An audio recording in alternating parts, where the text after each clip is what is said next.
चक्राकारं महत्तेजः तन्मध्ये परमेश्वरी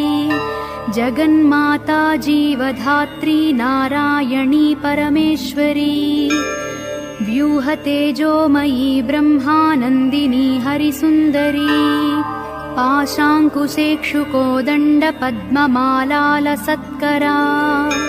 दृष्टा त्वां मुमुहुर्देवाः प्रणेमुर्विगतज्वराः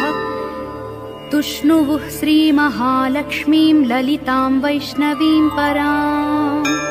श्रीदेवाः उवाच जय लक्ष्मी जगन्मातः जय लक्ष्मी परात्परे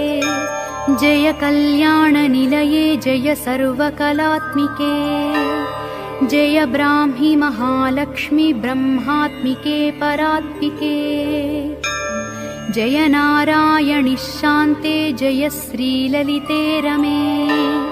जय श्रीविजये देवीश्वरि श्रीदे जयर्धिधे नमः सहस्रशीर्षायै सहस्राननलोचने नमः सहस्रहस्ताब्जपादपङ्कजशोभिते अणोरणुतरे लक्ष्मी महतोऽपि महीयसी अतलं ते स्मृतौ पादौ वितलं जानुनी तव रसातलं कुटिस्ते च कुक्षिस्ते पृथिवीमता हृदयं भुवः स्वस्ते सुमुखं सत्यं शिरोमतम्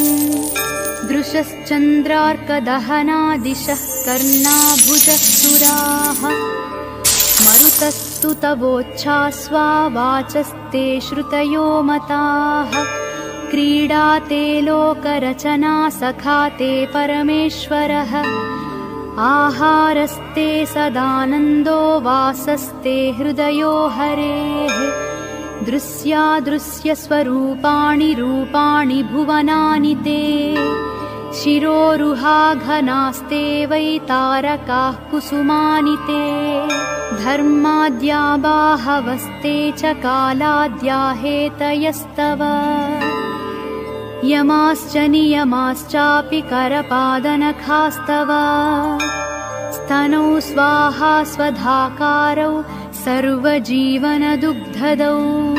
प्राणायामस्तव श्वासो रसनाते सरस्वती महीरुहास्तेऽङ्गरुहाः प्रभातं वसनं तव आदौ दया धर्मपत्नी ससर्ज निखिलाः प्रजाः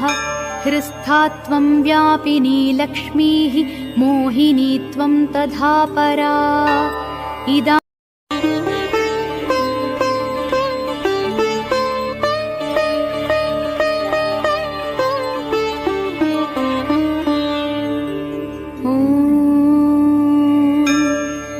ध्यानम् चक्राकारं महत्तेजः तन्मध्ये परमेश्वरी